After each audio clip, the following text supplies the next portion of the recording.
Suddenly piece yourself back together now. What's your vision?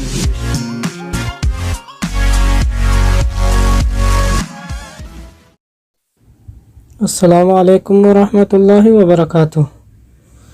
Akkam jirtan nagaa fayyaa jirtanii har'a gaaffii ajaa'ibaatii aappii namuu jawwaala keessatti qabaachuu qabu. Aappii bareedaa kan waliin ilaallu ta'a. Aappicha argachuudhaaf viidiyoo tana waggaa dhaggeeffattan viidiyoo tana jala liinkii isiniin kaa'aa achirraa gadi buufachuu dandeessu. Achumaanis liinkii tuqxanii buufachuu dandeessu jechuudha. Amma gara barnoota keenya deemuudhaaf aappichi calculator jedhama. Calculator icciitii baay'ee nama fayyadu jechuudha. Icciitii baay'ee namaaf qaba. Irratti kilik goona jechuudha.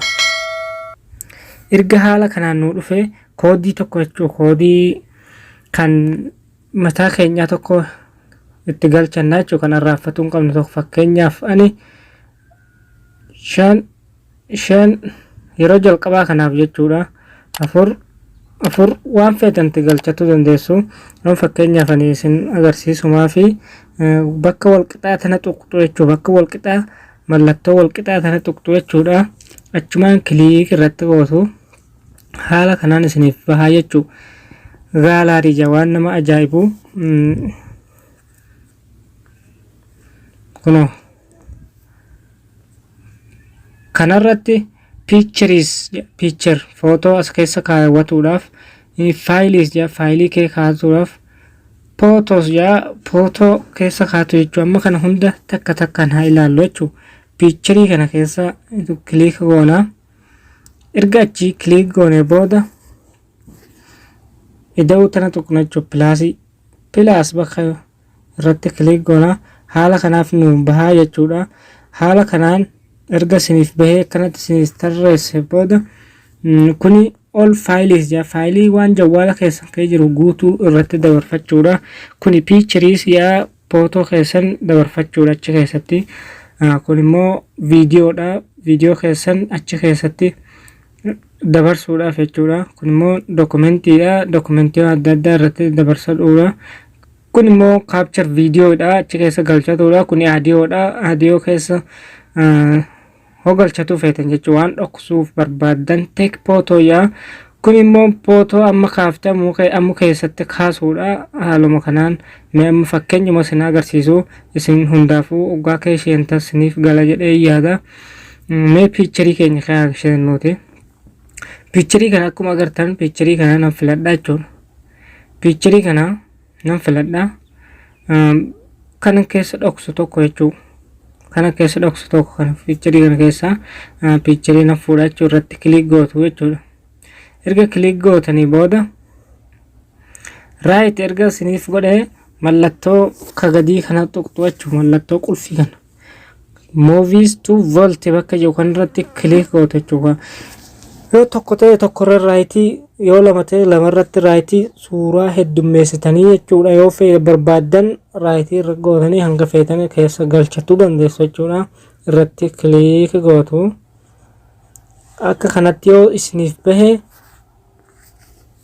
kuno okay bakka yeroo takka kilik irratti gootu. Haala kanaan kuno akkuma beekamu nuuf darbee jira jechuudha.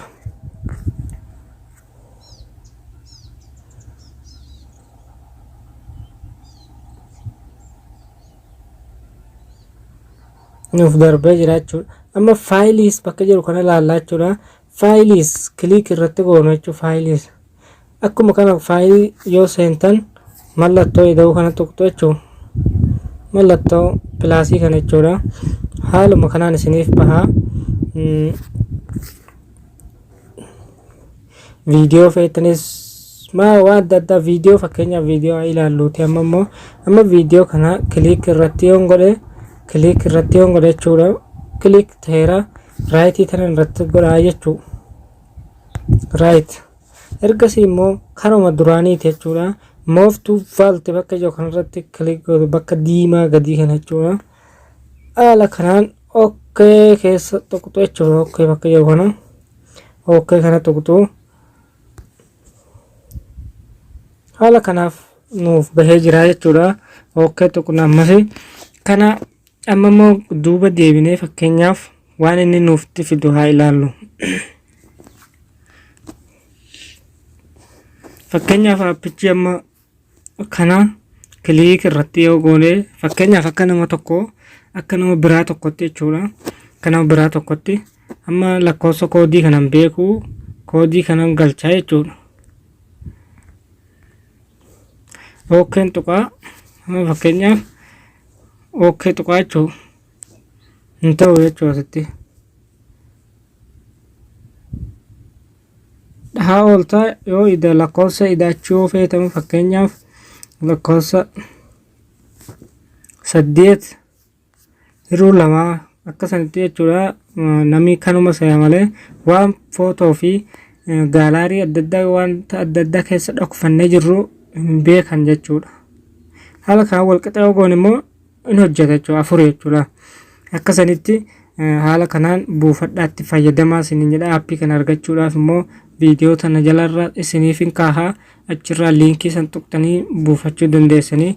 Barnooti keenya har'aa asumarratti xumuramaa. Hanga wali barnoota biraatiin walitti deebinutti nagahannaaf turaa.